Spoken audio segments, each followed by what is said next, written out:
दूसरा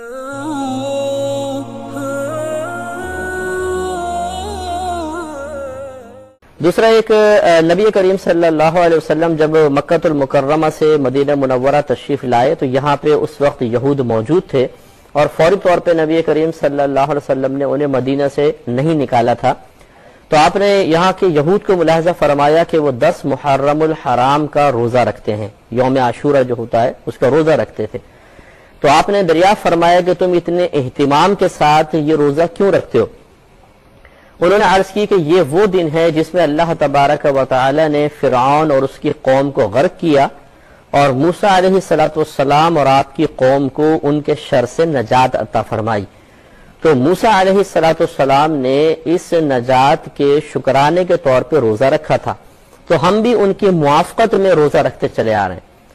जब नबी करीम सल्लल्लाहु अलैहि वसल्लम ने यह बात समाअत फरमाई तो आपने सहाबा किराम से इरशाद फरमाया कि मूसा की मुआफ़क़त इख्तियार करने में हम यहूद के मुकाबले में हम उनसे ज्यादा करीब हैं, यानी हमें चाहिए कि मुआफ़क़त करें, यहूद से ज्यादा हम उनसे करीब हैं। लिहाजा नबी करीम सल्लल्लाहु अलैहि वसल्लम ने सहाबा किराम को 10 मुहर्रमुल हराम का रोजा रखने का हुक्म इरशाद फरमाया। तो किसी ने अर्ज की या रसूलल्लाह सल्लल्लाहु अलैहि वसल्लम अगर हम 10 का फकत 10 का रोजा रखेंगे तो क्या ये यहूद से मुशाबहत नहीं हो जाएगी? तो नबी करीम सल्लल्लाहु अलैहि वसल्लम ने इरशाद फरमाया अच्छा तो फिर 9 या 11 का रोजा भी मिला लो, यानी एक दिन का और रोजा मिला लो 9 या 11 का।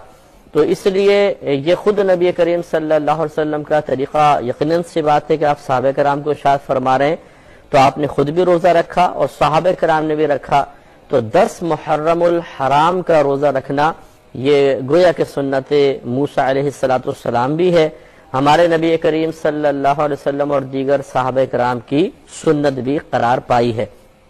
और उसके साथ साथ 9 का या 11 का रोजा भी मिला लें ताकि किसी गैर कौम से मुशाबहत भी ना हो जाए।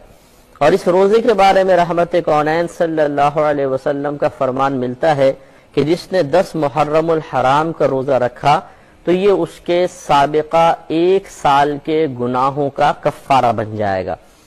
तो आप देखिए 1 साल के गुनाह जितने भी हैं पीछे सब के सब मुआफ हो जाएंगे इस एक रोजे की बरकत से। इसलिए कोशिश कीजिए और अगर आपके घर में दीगर अफराद हैं उनका जहन भी बनाइए कि अगर कोई मुश्किल ना हो, वैसे भी गालिबन हमारे यहाँ तो छुट्टी भी है, 10 में हम घर पर ही होंगे, 9 में भी शायद 9 की छुट्टी है, तो 9 और 10 का रोजा आराम से घर में आसानी से कट भी सकता है और इंशाअल्लाह ये फजीलत भी हासिल हो सकती है। मुहर्रमुल हराम में जो 9 को खिचड़ा वगैरह बनाते हैं क्या कुर्बानी की गोश्त से बना सकते हैं कि नहीं? तो बिल्कुल बना सकते हैं, क्योंकि कुर्बानी का गोश्त के 3 हिस्से करना मुस्तहब होते हैं। अजीज रिश्तेदारों को दे दे, गरीबों को दे, एक हिस्सा अपने पास रखें। यकीनी सी बात है जो अपने पास है उसी से आप खिचड़ा बनाएंगे। तो जब वो घर में वैसे ही खाना जायज है तो खिचड़ा बना के खाना या खिलाना कैसे नाजायज हो सकता है? क्या कुर्बानी के गोश्त से हम घर में दावत नहीं करते हैं तो खुद भी खाते हैं, दूसरों को भी खिलाते हैं? तो ये एक अलग अजीब सा ख्याल है कि जी ये खिचड़ा बना लिया ये कुर्बानी के गोश्त से, तो ये क्या वो तो कुर्बानी के लिए था, खिचड़ा न्यास के तौर पर है। ये मतलब सही ख्याल नहीं है, या इसमें कोई तफावत, कोई मुनाफात, कोई टकराव नहीं है। बिल्कुल कुर्बानी के गोश्त से बनाया जा सकता। मैदान महशर का जब मैं कभी मंजर इस किस्म के वाक़तम पढ़ते ना तो मैं आंखें बंद करके जरा मैदान महशर में चला जाता हूँ। तो वहाँ पे मेरे आका सल्लल्लाहु अलैहि वसल्लम खड़े होंगे। फकत इतना सबब है इन इक़ाद बज़्म महशर का कि उनकी शान महबूबी दिखाई जाने वाली है।